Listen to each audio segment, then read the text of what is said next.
Hello বন্ধুরা, গরম খুব পড়েছে, রান্না করতেও এসে গেছি। দেখো আজকে কি রান্না করছি। দেখো অল্প করে মাংস করছি। আজকে মাংসটা অন্যরকম করেছি।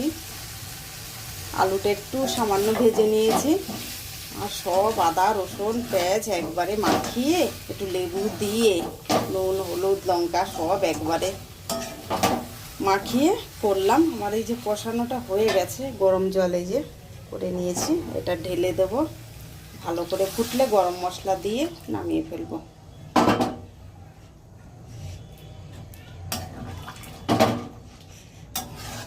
রান্নাটা ভালো লাগলে লাইক কমেন্ট করে জানিও। তোমরা অনেকেই বলছো আমি ব্লগ ভিডিও দিচ্ছি না কেন, রান্নার রেসিপিটা পুরো দেখাচ্ছে না কেন, কিন্তু কি করব বন্ধুরা, আমার একদম সময় আমি পাচ্ছি না।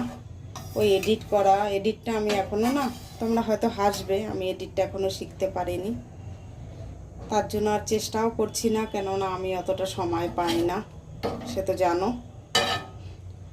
কাজের মধ্যে থেকেও আমি যেটুখানি পারি করি। আমি যখন সময় পাবো তখন আমি এডিট করাটাও শিখে নেব। সবাই ভালো থেকো, সুস্থ থেকো, টাটা।